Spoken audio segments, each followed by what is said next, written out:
श्री श्री ठाकुर अनुकूल चंद्र जी के श्रीमुख निश्रित नारी नीति बाणी पाठ। जीवन का धर्म और सहधर्मित्व। अवस्था स्टेट ऑफ एक्सिस्टेंस। वस्तु ऑब्जेक्ट। आसक्ति अटैचमेंट। साड़ा स्टिमुलस एंड रेस्पॉन्स और बोध सेंसेशन। इनसे ही ज्ञान की उत्पत्ति है और इस बोध और जानकारी से ही मनुष्य यह ठीक कर लेता है कौन उसके जीवन यापन के अनुकूल है, कौन उसके जीवन के प्रतिकूल। जो अनुकूल समझता है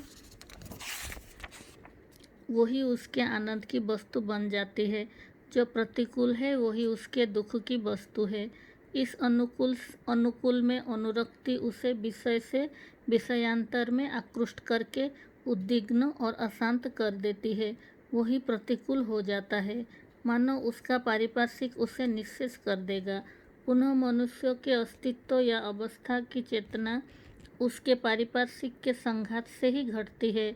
उसका पारिपार्श्विक उसे छिन्न भिन्न करके हजम करना चाहता है, किंतु अप्राण चेष्टा से उसकी अवस्था या स्थिति को रक्षा करने में व्यतिव्यस्त है। ऐसे मामले में जीवन और वृद्धि को बचाने में पारिपार्श्विक के किसी एक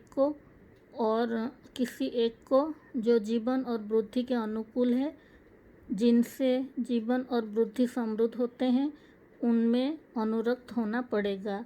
और यही है मनुष्य के इष्ट गुरु या आदर्श। इसलिए जो जीवन आदर्श में अनुप्राणित नहीं है, कर्म जिसका विच्छुरित और उद्दाम होकर अपने इष्ट या आदर्श की प्रतिष्ठा करने का उद्वेग वहन नहीं करता है, वो जीवन जो काल के स्रोत में बहते बहते मरण सीमा को स्पर्श करेगा, उसमें क्या कोई संदेह है। इसीलिए तुम्हारे स्वामी यदि किसी इष्ट या आदर्श में अपने को न्यस्त नहीं किए हुए हों, उन्हें समझाकर प्रयोजन का प्रयोजन दिखाकर अविलंब आदर्शवान बना दो।